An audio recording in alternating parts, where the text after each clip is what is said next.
నమస్తే పొలిటికల్ వాయిస్కు స్వాగతం. ఇటీవల రాజకీయ చర్చల్లో కూడా అనేక సార్లు బ్రాహ్మణికల్ అనేటువంటిది ఒకటి బ్రాహ్మణుల యొక్క పెత్తనం అనుకోవచ్చు, లేదంటే వాళ్ళపైనే జరుగుతుంది అనేటువంటిది ఒక చర్చ మొదలైంది.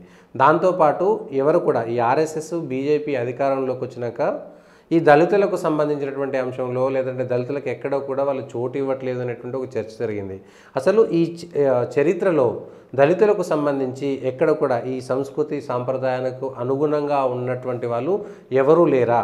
అసలు ఏంటి ఆ చరిత్రకు సంబంధించినటువంటి సాక్ష్యాధారాలు ఉన్నాయా లేవా? వీటిపైన చర్చించేందుకు మనతో పాటు చరిత్రకారులు, విద్యావేత్త, విశ్లేషకులు మనతో పాటు భాస్కర్ యోగి ఉన్నారు. సార్ నమస్తే. నమస్తే అండి. సార్, ఈ చర్చ బాగా జరుగుతున్నది. అసలు అంటే చరిత్రలో ఎవరు కూడా పూర్తిగా అన్ని పుస్తకాలు కానీ లేదంటే చరిత్ర కానీ ఏదైనా బ్రాహ్మణులు మాత్రమే రాసిరా, బ్రాహ్మణేతరులు లేదా ఇప్పుడు మనం అనుకుంటున్నటువంటి ఎస్సీ, బీసీ, ఎస్టీలకు సంబంధించిన కులాలలో అనడానికి ఇబ్బందికరమైనటువంటిది, కులాల గురించి మాట్లాడకూడదు, కానీ ఆ వర్గాలలో జన్మించినటువంటి వాళ్ళు, ఆ వర్గాల్లో బతికినటువంటి వాళ్ళు ఈ సంస్కృతి సాంప్రదాయాల మీద లేదంటే ఒక పీఠాధిపతులు లేదంటే మంచి వేదాంతం రాసినటువంటి వాళ్ళు లేరండి ఎక్కడ? అంటే మన దేశంలో ఈ లెఫ్ట్ ఎకో సిస్టమ్ ఏదైతే ఉందో వాళ్ళు ఈ బ్రాహ్మణైజేషన్ అని, బ్రాహ్మణికల్ థాట్స్ అని కొన్ని పదాలను ప్రయోగించి అందరినీ విభ్రాంతికి గురి చేస్తూ ఉంటారు నిజానికి చెప్పాలంటే. కానీ భారతీయ సంస్కృతి యొక్క లేదా భారతీయ ఆధ్యాత్మతత్వం యొక్క మూల స్రోతస్ అంతా కూడా వేదంలో ఉంది. ఓకే. ఆ వేదం ఏం చేసిందంటే ఉదాహరణకు మనం తినేటప్పుడు గోధుమ పిండే ఉంటుంది. చిన్న పిల్లవాళ్ళు తింటే వాళ్ళు తినేటటువంటి పదార్థాలను వాళ్ళకు అనుగుణంగా, పెద్దవాళ్ళకు కావాల్సింది పెద్దవాళ్ళకు అనుగుణంగా ఎట్లయితే చేసి పెడుతుంది ఒక తల్లి, అట్లానే ఈ దేశంలో ఋషులు ఏం చేశారంటే అందరికీ ఎవరికి కావాల్సినటువంటి వాళ్ళకు కావాల్సిన విధంగా వేద జ్ఞానాన్ని అందించారు. ఉదాహరణకు ఉపనిషత్తులు నీకు హై థింకింగ్, హై లెవెల్ నాలెడ్జ్లో నువ్వు ఆధ్యాత్మిక వాదంలోకి వెళ్ళినప్పుడు నీకు ఉపనిషత్తులు పనికొస్తాయి. కాబట్టి ఉపనిషత్తు జ్ఞానాన్ని తెలుసుకోవాలనేటువంటి వాళ్ళు తెలుసుకోవచ్చు. లేదు ఇంకా అది కూడా అర్థం కానటువంటి వాళ్ళు ఎవరైనా ఉన్నారనుకోండి, పౌరాణిక జ్ఞానం పురాణాల్లో కథల రూపంలో దాన్ని అందించారు. ఇంకా వాళ్ళకి అర్థం కావట్లేదు ఇంకా కొందరికి ఎవరికైనా అని సమాజంలో అనుకుంటే వాటిని ఇతిహాసాల రూపంలో, తర్వాత ఇంకా అర్థం కాలేదని కూడా కావ్య రూపంలో. వేదం అనేటటువంటిది ప్రభు సంహితమని, పురాణం అనేటటువంటిది మిత్ర సంహితమని, కావ్యము కాంతా సంహితం అని చెప్పినారు. అంటే వేదము శాసిస్తుంది. శాసించినప్పుడు కొన్నిసార్లు అర్థం కాకపోవచ్చు. తండ్రి కఠినుడు ఉంటాడు అనుకోండి ఇంట్లో, పిల్లవాడు అతనితో స్నేహంగా ఉండకపోవచ్చు. తల్లి ప్రేమ చేస్తే తల్లి దగ్గర ఉంటాడు కదా. అట్లనే ఏం చేశాను, మిత్ర సంహితంగా పురాణ కథలు, రకరకాల కథలు నీకు సృష్టించి ఆ కథలను వాటి ద్వారా నువ్వు వైదికమైనటువంటి జ్ఞానాన్ని పొందే ఏర్పాటు చేశాను. ఇంకా ఇది కూడా అర్థం కాకుండా ఉండదని రసాలు, నవరసాలను ఒకచోట చేర్చి దాన్ని కాంతా సంహితంగా, ఒక స్త్రీ చెప్తే ఎంత బాగా పురుషుడు వింటాడో అట్లనే సమాజాన్ని మొత్తం వినేటటువంటి ఒక వ్యవస్థను నిర్మాణం చేసి పెట్టారు మన వాళ్ళు. దాని యొక్క మూలం మొత్తం ఒకటే, దాంట్లో ఏం తేడా లేదు. ఉదాహరణకు అష్టావక్రుడు అనేటటువంటి ఒక మహాముని దేహాభిమాన పాశేన చిరంబద్దోసి పుత్రక బోధోహం జ్ఞాన ఖడ్గేన తన్నికృత్య సుఖీ భవ. ఓ జనక మహారాజా, ఈ దేహం అనేటటువంటి ఈ పాశాన్ని జ్ఞానం అనేటటువంటి ఖడ్గం చేత ఛేదించి నువ్వు జ్ఞానం వైపు ప్రయాణం చెయ్యి అని దాని యొక్క అర్థం, ఆ శ్లోకం యొక్క అర్థం అది. అష్టావక్ర గీతలో 2వ అధ్యాయంలో ఉన్నటువంటి శ్లోకం అది. దాన్ని సాధారణమైనటువంటి జానపదుడు ఎట్లా వాడుకున్నాడు, తనువుకు ఆత్మకు అనుబంధమే గాని తానెవ్వారో తాన వారెవ్వారో జీవా, కట్టే కంపను తెచ్చి కాకి గూటిలో పెట్టి గూటిలో ఒక గుడ్డు అమరబెట్టి నాది, గుడ్డు పగిలి పాయే గూడు చెదిరి పాయే, గూటితో ఒక మాట చెప్పాకనే పాయే, తనువుకు ఆత్మకు అనుబంధమే గాని తానెవ్వారో తాన వారెవ్వారో జీవా. సాధారణమైనటువంటి ఒక సంకీర్తన తత్వకారుడు పద సంకీర్తనలో పాడుకునేటటువంటి పాటలో కూడా అదే తత్వం ఉంది. సేమ్ అదే వేదాన్ని అష్టావక్రుడు లాంటి ఒక మహాముని చెప్పినటువంటి దాంట్లో కూడా అదే తత్వం ఉంది. దీన్ని మనిషి లోపల ఉండేటటువంటి అహంకారాలను తగ్గించడం కోసం రకరకాలైనటువంటి నైతిక సూత్రాలను ఏర్పాటు చేసి ఆ సూత్రాల మధ్యలో మానవ జీవితాన్ని, ఈ సమాజానికి ఎట్లా జీవించాలో నేర్పించేసి దాని ప్రకారంగా మీరు జీవించండి అని ఈ ఋషి పరంపర ఈ దేశంలో చెప్తూ వచ్చింది. వాళ్ళకి ఇవన్నీ ఏం భేదభావాలు లేవు.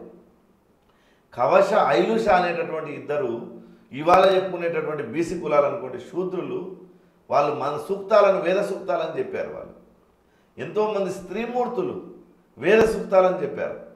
రైపుని కథలో మనకు బీసీ వాదం కనిపిస్తుంది, ఈరోజు చెప్పుకునేటటువంటి బీసీ బహుజన వాదం. మళ్ళా మనం 6వ శతాబ్దంలో నయనార్లు ఆల్వార్లు తిరుప్పాణి ఆల్వార్ అనేటటువంటి ఒక దళితుడిని బ్రాహ్మణుడు భుజాలపైన మోసుకొని పోయాడు శ్రీరంగంలో. మునివాహన సేవ అంటారు దాన్ని. కావేరి తీరంలో పాటలు పాడుకుంటున్నటువంటి ఈ తిరుప్పాణి ఆల్వార్ నుంచి ఓర్వలేనటువంటి లోక సారంగమునైన శ్రీరంగ దేవాలయం యొక్క అర్చకుడు ఆయన మీద రాళ్ళు వేయిస్తారు. ఆయన పాసురాలు రంగనాథుడి గురించి పాడుకుంటూ ఉంటే అప్పుడు రంగనాథుడు ఆయన హృదయంలోకి వచ్చి చెప్తాడు, ఎంత తప్పు చేశావు, అతను చాలా గొప్పవాడు, జ్ఞానాన్ని కులాన్ని చూసి నువ్వు గౌరవించవద్దు, జ్ఞానాన్ని చూసి గౌరవించాలి అని చెప్పాడు. అప్పుడు ఆ ప్రధాన అర్చకుడు ఏం చేసింటే ఈ రోజు నుంచి మేము ఈ ప్రపంచానికి కులభేదం లేదు అని చెప్పాలని 6వ శతాబ్దంలో నేను చెప్పేది. 1400 ఏళ్ల క్రితం ఆయన భుజం మీద ఎక్కించుకొని బాజా భజంత్రతో కావేరి తీరం నుంచి శ్రీరంగ పట్టణం మొత్తం తిరిగి వైష్ణవ కేంద్రమైనటువంటి శ్రీరంగపట్నంలో తిరిగి మునివాహన సేవ చేశాడు లోకసారంగ ముని. ఆ లోకసారంగ ముని వాహనంగా మారాడు కాబట్టి దానికి మునివాహన సేవ అని పేరు వచ్చింది అసలు. ఓకే. మరి 6వ శతాబ్దంలో తిరుప్పాణి ఆల్వారు 12 మంది ఆల్వారులో ఒక ఆల్వారు దళితుడు. బీసీలు ఆల్వారులో ఉన్నారు, ఈరోజు చెప్పుకునేటటువంటి బీసీలు ఆల్వారులలో ఉన్నారు. నయనార్లు ఉన్నారు, 60 మందికి పైగా నయనార్లు ఉంటే దాంట్లో స్త్రీలు ఉన్నారు, శూద్రులు ఉన్నారు, దళితులు ఉన్నారు, అన్ని కులాల వాళ్ళు అందులో ఉన్నారు. ఇప్పుడు మనం వైష్ణవ దేవాలయాలకు పోతే మనకు ఆల్వార్లు కనిపిస్తారు కదా, 12 మంది ఫోటోలు ఇట్లా విగ్రహాలు ఇలా దండం పెడుతూ కనిపిస్తాయి. ఆ విగ్రహాలన్నీ ఆ 12 మంది ఆల్వార్లే. ఇట్లా భారతదేశంలో అక్కడ స్టార్ట్ అయింది. అది అక్కడ నుంచి అది మెల్లమెల్లగా మన కర్ణాటక ప్రాంతంలోకి వచ్చింది. 600 ఏళ్లలో 12వ శతాబ్దంలో బసవేశ్వరుడు ఒక అనుభవ మండపం అనే ఒక మండపం పెట్టి ఆ అనుభవ మండపంలో అన్ని కులాల వాళ్ళ అనుభవ మండపం అంటే ఈరోజు పార్లమెంట్ లాంటిది ఒక భవనాన్ని ఏర్పాటు చేసి దాంట్లో అన్ని కులాల వాళ్ళకు మడివాళ్ళ మాచయ్య రజకుడు, ఇవాళ భాషలో చెప్పాలి, మాదిగ హరలయ్య, గానద కన్నప్ప గాండ్ల కులం, మా హరిజన కులానికి చెందినటువంటి అరలయ్య, తర్వాత అక్కమహాదేవి, అల్లమ ప్రభు, చిన్న బసవేశ్వరుడు, ఇలాంటి వాళ్ళందరినీ బసవేశ్వరుడు ఒకచోట చేర్చి వాళ్ళందరితో రాజ్యము ఆధ్యాత్మికం ఈ రెండు ఎలా ఉండాలని చర్చ చేసి రాజ్య పరిపాలన చేసినటువంటి ప్రధానమంత్రి బసవేశ్వరుడు 12వ శతాబ్దంలో సంస్కర్తగా నిలబడ్డాడు. అంటే 800 ఏళ్ల క్రితమే ఈ దేశంలో అన్ని కులాల వాళ్ళను స్త్రీలతో సహా కూర్చోబెట్టి అది 50% మందికి పైగా కూర్చోబెట్టి చర్చ చేసినటువంటి మహనీయుడు మహాత్మా బసవేశ్వరుడు. కాయకమే కైలాసం అన్నాడు ఆయన, వర్క్ ఈజ్ వర్షిప్ అన్నాడు. వ్యక్తి యొక్క వృత్తిని వాడి యొక్క పనితనాన్ని చూసి గౌరవించాలి కానీ వాడి కులాన్ని చూసి వాళ్ళని నిందించవద్దు, దోషం ఆరోపణ చేయొద్దు అన్నాడు. మీరు దేవాలయంలోకి ఎవరైనా రానివారంటే ఆయన లింగాన్ని మెడలో వేశాడు. ఆయన గుండెలోనే లింగం ఉన్నాను, గుండెపైన లింగం ఉంది అని చెప్పేసి మెడలో లింగం వేశాడు అన్ని కులాల వరకు. అందుకే ధనవంతులు నిర్మింతులు నీకై దగద్దగోజ్వల గోపురాదులను, ధనము లేని బడుగును నేనట్టుల కట్టుదు శివాలయమును, పసిడి కలశమగు శిరమిదిగో ఆలయ కంబములు విగో, నా హృదయమున నివసింపు శ్రీ సంగమేశ్వర అన్నాడు బసవేశ్వరుడు. అంటే ఇంత గొప్పగా అనుభవ మండపం నుంచి వేల వచనాలు చెప్పి ప్రజాభాష లోపల వచనాలు చెప్పి ప్రజా సాహిత్యాన్ని తెచ్చినటువంటి నిన్నమని వచ్చిన ఈ లెఫ్ట్ కవులు తెచ్చినటువంటిది కాదు ప్రజాభాష. 800 ఏళ్ల క్రితమే బసవేశ్వరుడు దాన్ని ప్రజాభాషగా మలిచాడు. 1400 ఏళ్ల క్రితమే ఆల్వార్లు నయనార్లు పాశురాలు రాశారు. సామాన్యులు పాడుకునేటటువంటి తమిళ భాషలో వాళ్ళు పాశురాలు చెప్పారు, అక్కడ ప్రబంధాలు చెప్పారు. అంటే ప్రబంధాలు అంటే అప్పుడు ఇప్పుడు ఉన్నటువంటి వచన కవిత్వం లాంటివి చెప్పారు. చెప్పి వాళ్ళు ప్రజాభాషను సరళం చేసినటువంటి వాళ్ళు 1400 ఏళ్ల క్రితం. వాళ్ళంతా శ్రీరంగం దేవాలయంలో, కంచి దేవాలయంలో, చిదంబరం దేవాలయంలో, అనేక తమిళనాడులో ఉండే అనేక దేవాలయాలు కేంద్రంగా చేసుకొని అద్భుతమైనటువంటి ఈ ప్రజా సాహిత్యాన్ని, ప్రజా ఆధ్యాత్మికవాదాన్ని, భక్తి తత్వాన్ని సమాజంలోకి తీసుకొని వచ్చారు. చిదంబరంలో నందనార్ అని 7వ శతాబ్దంలోనే దళిత యోగి ఒక ఆయన పుట్టాడు. ఆ కులతత్వం పోగొట్టడం కోసం ఆయన ప్రాణాలను అర్పించాడు. ఆయన ఇప్పటికి మీరు తమిళనాడులో నందనార్ సినిమా వచ్చింది చూడవచ్చు. అంటే 7వ శతాబ్దం అంటే 1300 ఏళ్ల క్రితం అట్లాంటి ప్రయత్నం ఈ దేశంలో జరిగింది. 12వ శతాబ్దంలో బసవేశ్వరుడు ఇంత గొప్ప సంస్కర్తగా మారి వృత్తి పట్ల గౌరవాన్ని పెంచినటువంటి వాడు, ప్రజా భాషకు గౌరవం ఇచ్చాడు కాబట్టి దాని ప్రభావం తెలుగునాట పడి తెలుగులో పాల్గొని సోమనాథుడు మొదటిసారిగా దేశీ ఛందస్సులో దేశీ భాషలో ఇక్కడ అద్భుతమైనటువంటి కావ్యాలు, పండితారాధ్య చరిత్ర, బసవపురాణం లాంటి కావ్యాలు, బసవపురాణం లాంటి కావ్యాలు, అనుభవ సారము, తర్వాత బసవోదారణము, ఇలాంటి అద్భుతమైనటువంటి 40-50 పైగా పుస్తకాలు ఇక్కడ ప్రజా భాషలో రాసినటువంటి వాడు పాల్కురికి సోమనాథుడు. పాల్కురికి సోమనాథం తర్వాత అనేక మంది శివకవులు కూడా పనిచేశారు ఇక్కడ మన దగ్గర. కవిత్వం వరకు వచ్చేసరికి మన సంస్కర్తలు మరి ఇక్కడ నుంచి దాని యొక్క ప్రభావం మరాఠీ దేశం మీద పోయింది, గుజరాత్ దేశం మీద పోయింది. గుజరాత్లో ఒక నరసింహేత వచ్చాడు, ఒక నారాయణ స్వామి వచ్చాడు, ఒక నారాయణ గురువు వచ్చాడు. రాజస్థాన్లో ఒక మీరాబాయి వచ్చింది. మహారాష్ట్రకు పోతే పండరీ భక్తులు, చంద్రబాగా నది తీరం వెంబడి వందలాది మంది పండరీ భక్తులు. కుమ్మరి కులంలో పుట్టినటువంటి కుమ్మరి గౌరవబా, సంతు జ్ఞానేశ్వరు, తర్వాత సక్కుబాయి, తుకారాం, కుంభీ కులంలో పుట్టినటువంటి తుకారాం, ఇలాంటి వాళ్ళు వందల మంది బీసీ కులాల్లో దళిత కులాలు, దళితులు చొక్కమేళ అనేటటువంటి ఒక గొప్ప దళిత యోగి పండరీపురంలో పుట్టాడు. ఇట్లాంటి వాళ్ళంతా పండరీ భక్తులుగా మారిపోయి ఒక అద్భుతమైనటువంటి పని వర్కరీ సాంప్రదాయం.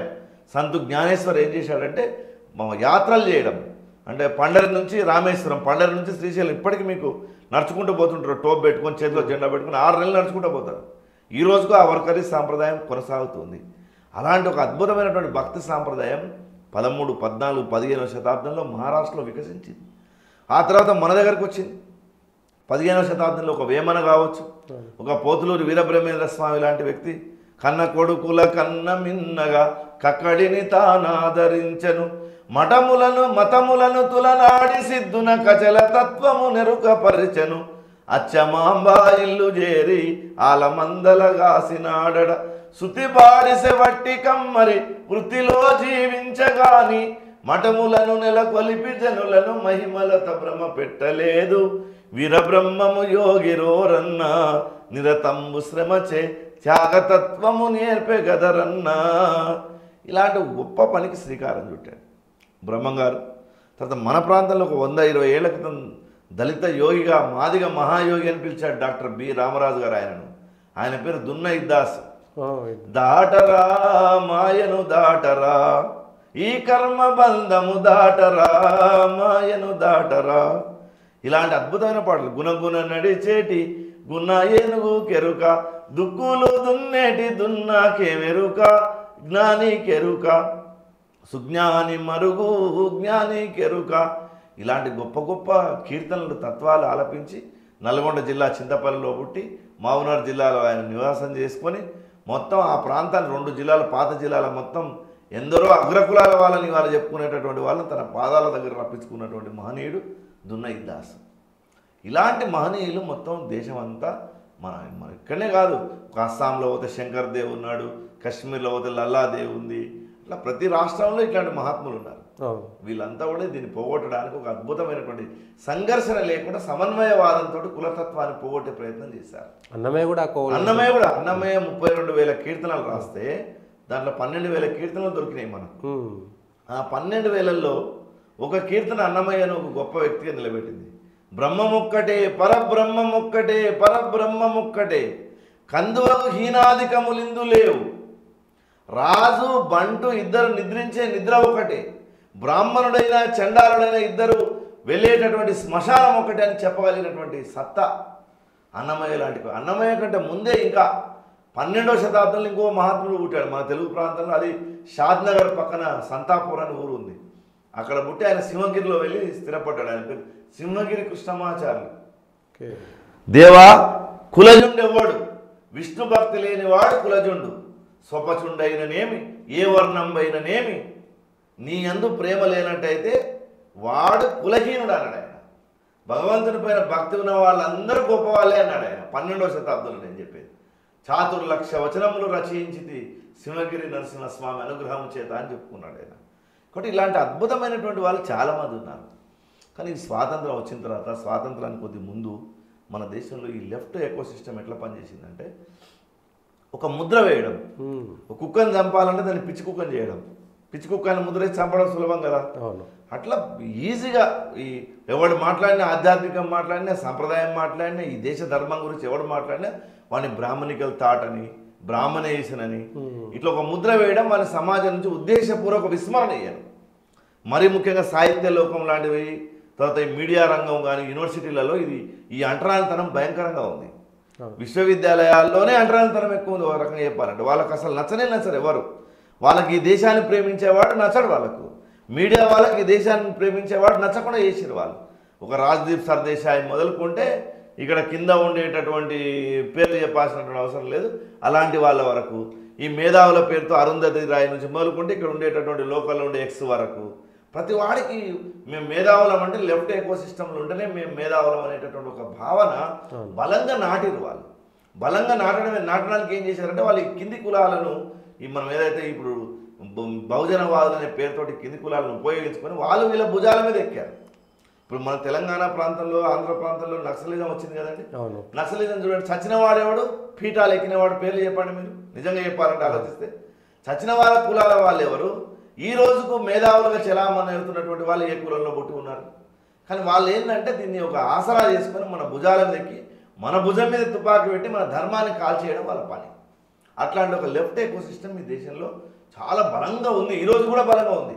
ఇవాళ మోదీ లాంటి జాతీయ ప్రభుత్వం, జాతీయవాద ప్రభుత్వం వచ్చినప్పటికీ ఈ రోజుకు వ్యవస్థ వాళ్ళ చేతుల్లోనే ఉంది. ఎవరికంగా చెప్పాలి, ఆ వ్యవస్థను వాళ్ళు విధ్వంసానికి వాడుకుంటారు. లేకపోతే ఏంటంటే ఒకడంటాడు ఫ్రెంచ్ విప్లవం వచ్చే అవకాశాలు ఉన్నాయంట భారతదేశంలో. ఇప్పుడు నరేంద్ర మోడీ అందరు నోర్లు మూయిస్తున్నాడు కాబట్టి ఫ్రెంచ్ విప్లవం లాంటి పరిస్థితులు ఉన్నాయంట. మరి అట్లా ఉంటే ఇన్ని మాటలు ఎట్లా మాట్లాడుతున్నారు? మౌత్గా సౌదాగరని మోదీని తిట్టారు, ఛాయ్ వాళ్ళని తిట్టారు. తిట్టినా నువ్వు బతికిన ఏం ప్రశాంతం లేదు, నీకేం ఇబ్బంది లేదు కదా. ఇన్ని అభాండాలు ఈ దేశంలో ప్రచారం చేయడంలో ఈ లెఫ్ట్ ఎకో సిస్టమ్ బాగా పనిచేస్తుంది. మరి లేకపోతే ఇటీవల కాలంలో మనం ఎలక్షన్లో కూడా చూస్తున్నాం, రిజర్వేషన్లు రద్దు అవుతాయని. అవును, ఇట్లాంటివి ఎట్లా యోగేంద్ర యాదవ్ బ్యాచ్ ఒకటి పనిచేస్తుంది మొత్తం ఇండియాలో. రోజు ఏ పేపర్లో చూసినా ఆయన యోగేంద్ర యాదవ్ ఇక్కడ మన దగ్గర కూడా ఉన్నారు. ఆ చెంచాలని ఉన్నాయి. ఆ చెంచాలని ఏం చేస్తున్నాయంటే ఇప్పుడు ఇది ఈ సిస్టమ్ అంతా నడిపిస్తున్నాయి. అది మనం అర్థం చేసుకోవడం లేదు. మన దగ్గర అక్కడ యోగేంద్ర యాదవ్ నుంచి మొదలుకుంటే ఇక్కడ ఉండే కన్యగంటి రవి, కోదండరాం వరకు చాలా మంది ఈ పనులు చేస్తున్నారు. ఈ పనులు ఏంటంటే వాళ్ళు చాలా సాఫ్ట్ గా అనిపిస్తుంటారు మనకు. వాళ్ళ సిస్టమ్ వాళ్ళ మేధావులాగా ఎక్స్పోజర్ వాళ్ళు చాలా ఇట్లాంటి పని చాలా చేస్తున్నారు. మీడియాలో జరుగుతుంది, మీడియాలో యూనివర్సిటీలో బాలగోపాలు, హరగోపాలు, వరవర్రావు ఎవరండి వీళ్ళందరూ? అదే నువ్వు చచ్చినటువంటి వాళ్ళ లెక్కది ఏంటి? వీళ్ళు ఎక్కడ ఉన్నారు, వాళ్ళు ఎక్కడ మనం చూస్తే అర్థమైపోతుంది కదా. అంటే వాళ్ళ కులాల మీద ప్రేమ కాదు, ఈ దేశం మీద ఈ ధర్మం మీద దాడి చేయడం వాళ్ళ యొక్క సిస్టమ్. అది ఆ సిస్టంలో వాళ్ళు పనిచేస్తుంటారు. మరి వాళ్ళ కమ్యూనిస్ట్ పార్టీ ఎవరి చేతిలో ఉంది? నంబూద్రిపాద నుంచి నారాయణ వరకు ఎవడు అసలు ఏ కులం వాళ్ళు ఉన్నారు? అట్లా ఆలోచిస్తే ఎవరి చేతిలో ఉన్నాయి ఈ పార్టీలన్నీ? ఈ రోజు వరకు 2018 వరకు ఒక దళితుని వాళ్ళు కార్యవర్గ సభ్యుని చేసుకోలేదు. అంత దారుణమైనటువంటి పరిస్థితి. కాబట్టి ఇట్లాంటి ఒక సిస్టమ్ను వాళ్ళు ఎస్టాబ్లిష్ చేసి పెట్టారు. దాన్ని అదేంటంటే వాళ్ళు హిందూ వ్యతిరేకత, దాన్ని మతోన్మాదం అనే పేరుతోటి దేశ వ్యతిరేకతను ప్రదర్శిస్తారు. ఈ విషయంలో ఒక స్పష్టత ఏంటంటే దాని కంటిన్యూషన్ చెప్తుంది. దాని వల్లనే వాళ్ళు ఏం చేస్తున్నారంటే మోదీని ఆయన బీసీ కులస్తుడైనా బీసీ కులస్తుడు కాదంటారు. ఇప్పుడు నేను నన్ను ఏమైనా నాకు కూడా ఒక ముద్ర వేస్తారు, ఎవరికైనా ముద్ర వేస్తారు వాళ్ళు. ఇప్పుడు మీరు కూడా బ్రాహ్మణికల్ థింకింగ్ తోటి ఉన్నట్టు లెక్క. వాళ్ళ దృష్టిలో నేను కానన్నట్టు. అంతే కాదు, మీరు బీసీ కాదు. ఇట్లాంటి ఒక ధోరణి వాళ్ళ లోపల బాగా బలంగా సమాజంలో నాటేసి కొంతమందిని రెచ్చగొట్టేసి వాళ్ళని ధ్వంసం చేసి బజార్లో వదిలేస్తారు వాళ్ళు. అంతే, వాళ్ళు చాలా జీవితాలు ధ్వంసం అయిపోయినాయి, కుటుంబాలు ధ్వంసం అయిపోయినాయి. ఈ 10-12 సంవత్సరాలు వచ్చిన ఒక వింత ధోరణి ఏంటంటే ఎవరైనా పొరపాటున హిందువుల గురించి, హిందువులకు ఏదైనా అన్యాయం జరిగితే మాట్లాడితే వాడు మతోన్మాది అని, లేదు ఎవరైనా ఇతర వర్గాలు 2 మైనార్టీల పేరు మీద ఎవరికైనా అన్యాయం జరిగితే వాళ్ళకు సపోర్ట్ చేస్తే మాత్రమేమో సెక్యులర్ అనేటువంటి పేరు. ఈ సెక్యులర్, నాన్ సెక్యులర్ అనేటువంటిది కూడా చాలా పెద్ద చర్చ వచ్చేసింది ఇప్పుడు. అంటే సెక్యులర్, సేక్రెడ్ అని 2 పదాలు ఉన్నాయి యాక్చువల్ అయితే. ఓకే, అంటే ఆ 2 ఇంగ్లీష్లో వ్యతిరేక పదాలు. ఎప్పుడైతే చర్చ్ కంట్రోల్లో విదేశాల్లో ప్రభుత్వాలు ఉన్నాయి పూర్వం, అంటే చర్చ్ ఏం చెప్తే అది వినాలంటే మతరాజ్యంగా ఉండాలి. కారల్ మార్క్స్ అదే చెప్పింది. దానికి ఏంటంటే వాళ్ళు అక్కడ వ్యతిరేకంగా సెక్యులర్ గా ఉండం, మేము సెక్యులర్ గా ఉండాలి, చర్చ్కు అనుకూలంగా ఉండము అనేటటువంటి ఒక ఉద్యమాలు అక్కడ వచ్చినాయి. అదే వర్డ్ను మన దేశంలోకి వీళ్ళు ప్రవేశపెట్టింది. పెట్టడం వల్ల ఏం జరిగిందంటే ఇక్కడ సెక్యులర్ అంటే అసలు నిజంగా మన యొక్క బ్లడ్ లోనే సెక్యులరిజం ఉంది. అంతే, ఏకం సద్విప్రా బహుదా వదంతి. ఉన్నటువంటి పరమేశ్వర తత్వం ఒకటే, దాని అనేక విధాలుగా చెప్పబడింది అని మన యొక్క ధర్మం. ఉన్నది ఒక్కటే, దానికి ఉన్నటువంటి బహుళత్వం అనేక రూపాలుగా ఉంటుంది. ఇప్పుడు 100 మంది దేవుళ్ళు ఉండని మీకు, కానీ దాంట్లో ఉన్నటువంటి దైవత్వ భావన ఒకటే. అందుకే నీకు గోదావరి నది నువ్వు ఎన్నో కరీంనగర్లు ఉంటే నీ ఇంట్లో చేసుకునే పూజలో చెంబులోకి వస్తాడు. గణపతి వంటింట్లో ఉండే పసుపుని తీసుకొని వచ్చి నువ్వు గణపతిని తయారు చేసుకొని అస్మిన్ హరిద్రా బింబే గణపతి ఆవాహయామి అంటే గణపతి అందులోకి వస్తాడు. అట్లా సృష్టిలో ఉండేటటువంటి ప్రతి దాంట్లోకి ఏ దేవతను కావాల్సి ఆ దేవతను ఆవాహన చేసుకుని దాన్ని దైవత్వంగా భావించేటటువంటి ధర్మం హిందూ ధర్మం. అందుకే నీకు భూ సూక్తము, పృథ్వీ సూక్తము, నీలా సూక్తము, మన్యు సూక్తము, సూక్తాలని వేదం చెప్పింది. ఆ సూక్తాల యొక్క అంతరార్థం అదే. అంటే దైవత్వ భావన అనేటటువంటి అనువనువులో నువ్వు చూడాలనేది ఉద్దేశం. వాళ్ళు అనుకునేటటువంటి మూర్ఖత్వంతో కూడినటువంటి భావన కాదు అది. అది నువ్వు అర్థం చేసుకుంటే దాంట్లోకి వస్తే మీకు అర్థమవుతుంది. మీరు అందుకే చాలామంది కమ్యూనిస్టులు, నాస్తికులు, హేతువాదులు అని చెప్పుకునేటటువంటి వాళ్ళు చివరి దశలో వాళ్ళంతా కొలాప్స్ అయిపోయారు. వాళ్ళు ఒక 100 ఉదాహరణలు చెప్పగలను మీకు. ఇంకా చెప్పండి. ఉదాహరణ చలం, గుడిపాటి వెంకటాచలం మన దగ్గర మైదానం అన్న నవల రాసిండు, అమీనా అన్న నవల రాశాడు. వందలాది కుటుంబాల్లో విధ్వంసం సృష్టించిండు ఆయన. చాలా మంది అందరూ ఇప్పుడు సాహిత్యవేత్తలతో మాట్లాడేదంటే చలం యొక్క ముందు జీవితం గురించి మాట్లాడతారు, తర్వాత జీవితం గురించి మాట్లాడతారు. ముందు జీవితంలో ఆయన రాసిన నవలల వల్ల కుటుంబాలు, వేలాది కుటుంబాలు తెలుగునాట విధ్వంసం అయిపోయినాయి. వాళ్ళ కుటుంబాలు ఆడపిల్లలంతా వాళ్ళ యొక్క జీవితాలను ధ్వంసం చేసుకున్నారు. విచ్చలవిడితనం వచ్చేసింది. స్వేచ్ఛ పేరుతో స్వేచ్ఛా శృంగారం అనేటటువంటిది అట్లాంటిది ఒక ఫ్రాయిడ్ సిద్ధాంతాన్ని తీసుకొచ్చి తెలుగు నవలలో చొప్పించినటువంటి వాడు చలం. అదే చలము తన చివరి దశలో వెళ్ళి రమణ మహర్షి పాదాల దగ్గర వంగాడు. ఆయన సమాధి కూడా అక్కడే ఉంది ఈ రోజుకు. మీరు అరుణాచలం వెళ్ళి చూడవచ్చు. మరి ఇప్పుడు వ్యక్తి యొక్క పరిపక్వత వచ్చిన తర్వాత అతని సిద్ధాంతం గొప్పదందామా, వ్యక్తికి పరిపక్వత లేనప్పుడు చెప్పినటువంటి సిద్ధాంతం గొప్పదందామా? అట్లా ఎంతమంది పేర్లో చెప్పొచ్చు. రావి శాస్త్రి రాచకొండకు వచ్చి, మన నల్గొండ జిల్లాలో ఉన్న రాచకొండ శివాలయం దగ్గరకు వచ్చి అక్కడ ఉన్నటువంటి రాళ్లను మట్టిని మూట కట్టుకొని పోయాడు ఆయన. ఈడ మన దగ్గర అంటే వాళ్ళ రాచకొండ మా పూర్వీకులది, ఈ స్థలం ఈ రాళ్ళు మేము తీసుకెళ్తాను పవిత్రత కావాలని. ఒక ఆయన చేకూరు రామారావు అని ఒక భాషావేత్త, లెఫ్టిస్ట్ భాషావేత్త ఉండే.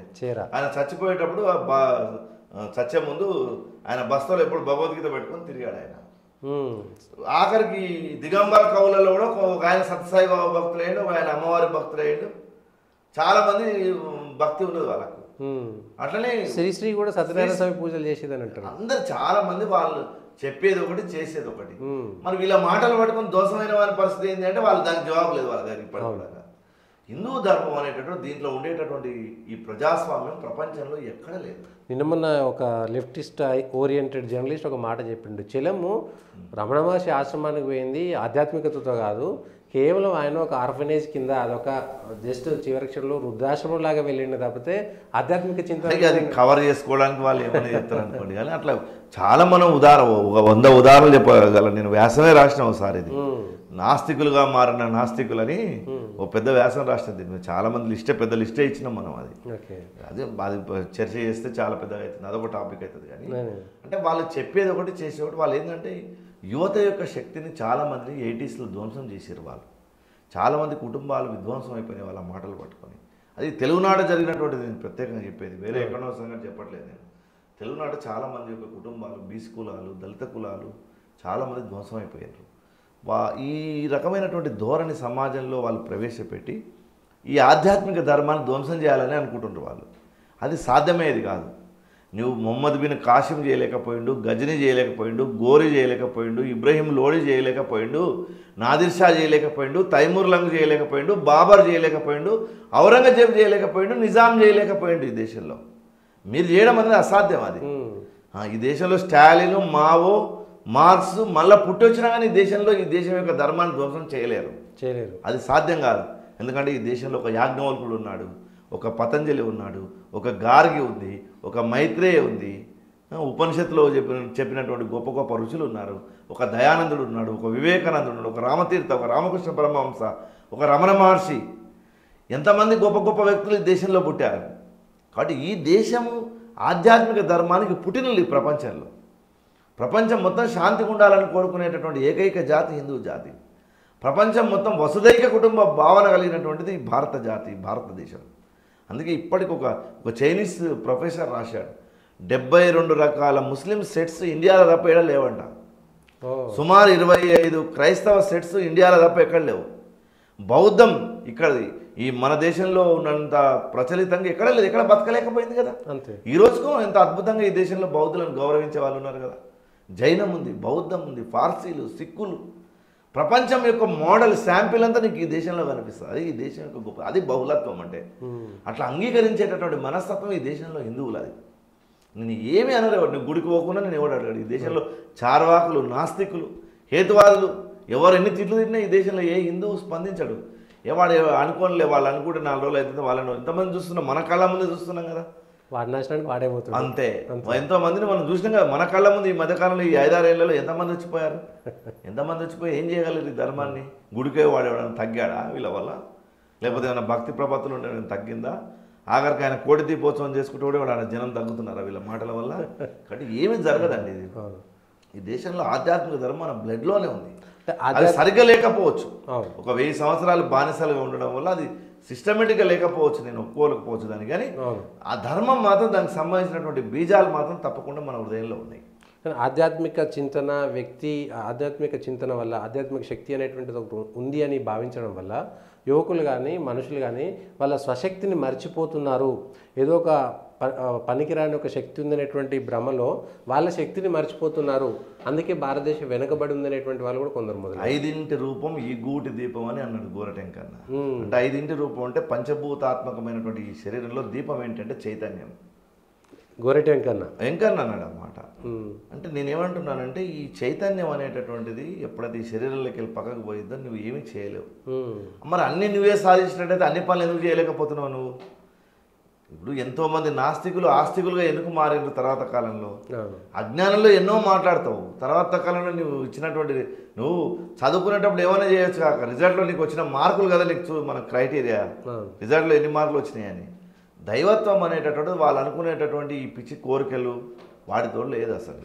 హిందూ ధర్మంలో చెప్పినటువంటి దైవ భావన, ఉపనిషత్తు దైవ భావన, దాని వైదికమైన ధర్మ భావన, దాన్ని అర్థం చేయించడానికి రకరకాల ఉపాయాలు పనిరు వాళ్ళు.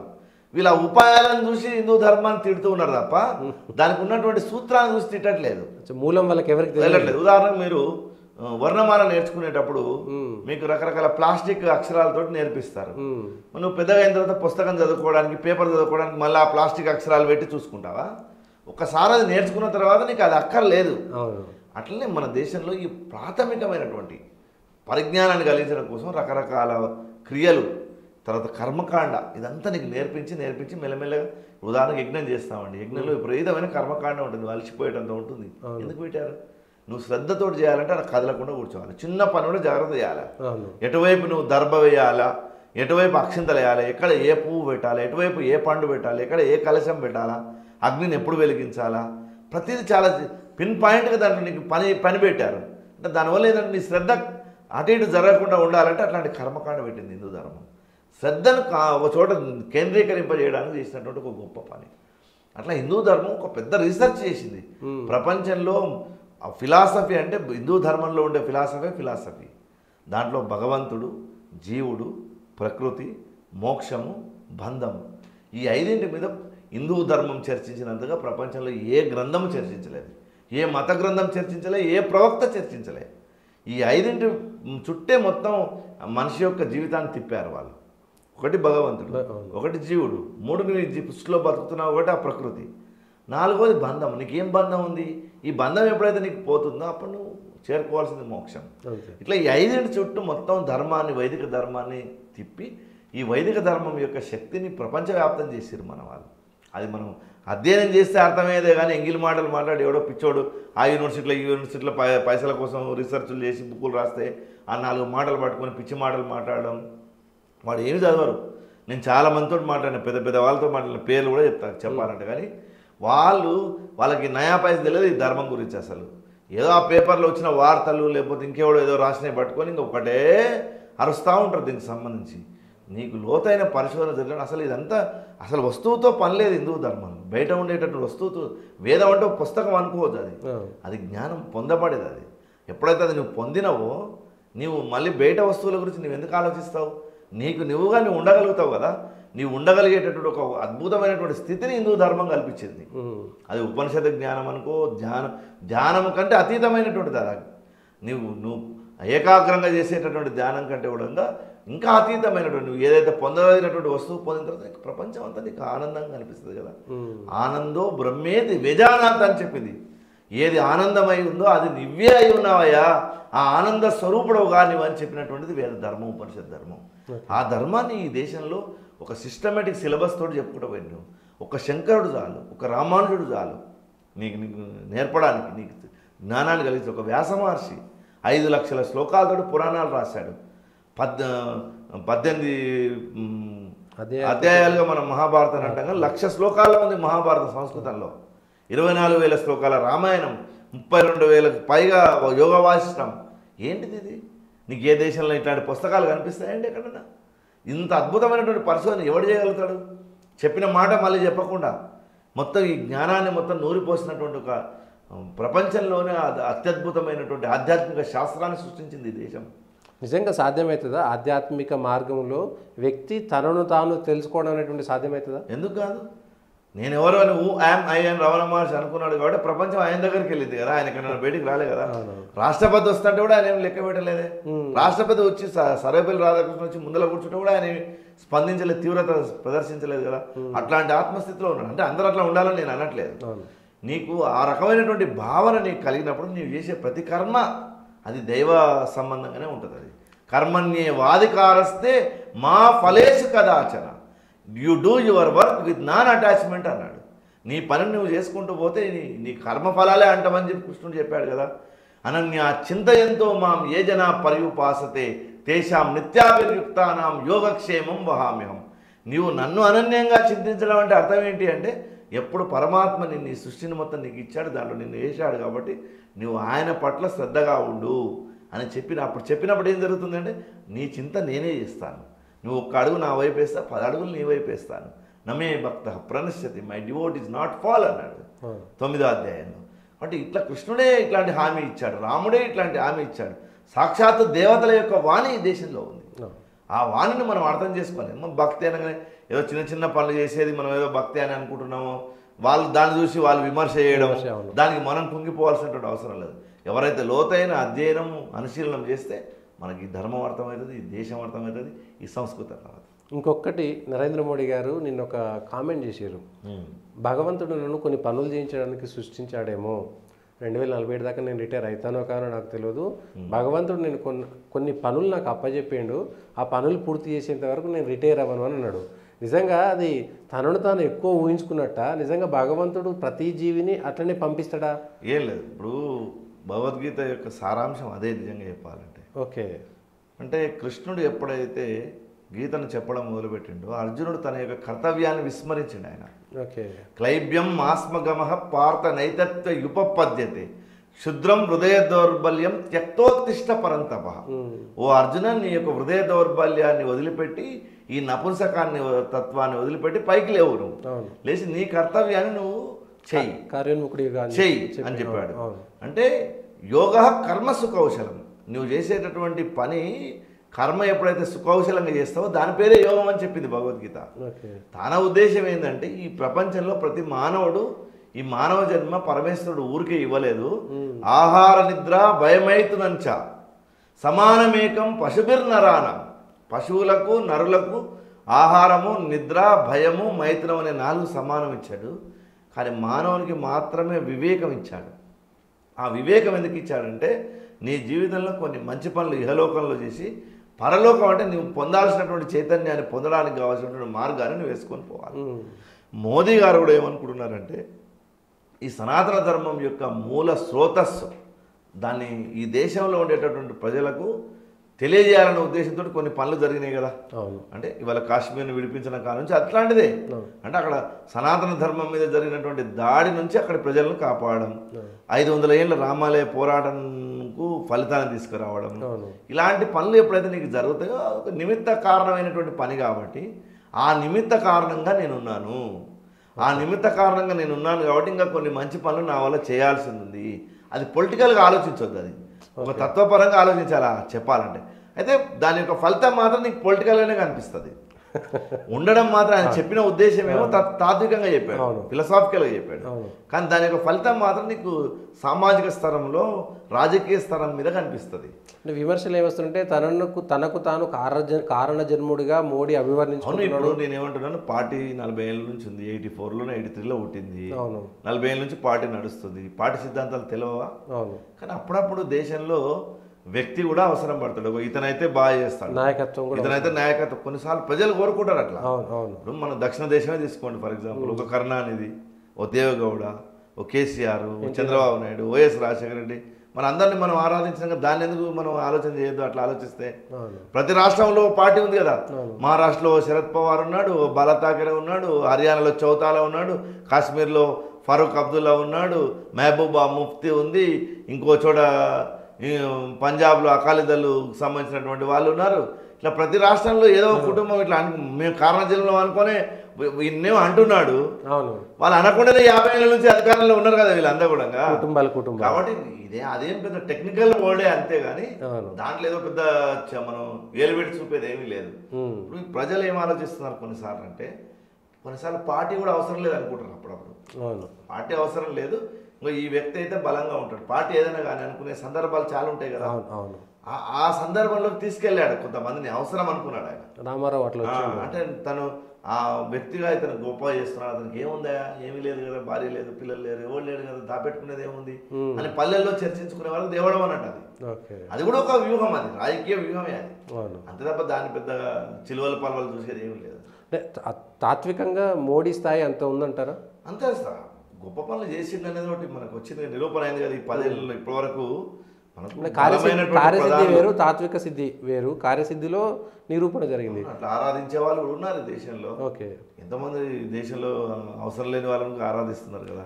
మరి అన్ని మంచి పనులు చేసినామని ఆరాధిస్తే తప్పే ఉందనే కాడికి వచ్చింది కదా. అవునవును. కాబట్టి అది మనం దాన్ని తప్పవడానికి వీల్లేదు. జనవాక్యానికి ఎదురుపోవాల్సిన పరిస్థితి ఏం లేదు, ఇది జరగబోతుంది. సో ఇది భారతదేశంలో జరుగుతున్నటువంటి కొద్ది రోజులుగా జరుగుతున్నటువంటి ఒక విశృంఖలమైనటువంటి చర్చకు ఫుల్ స్టాప్ పెట్టే విధంగా భాస్కర్ గారు సమాధానం చెప్పారని భావించవచ్చు.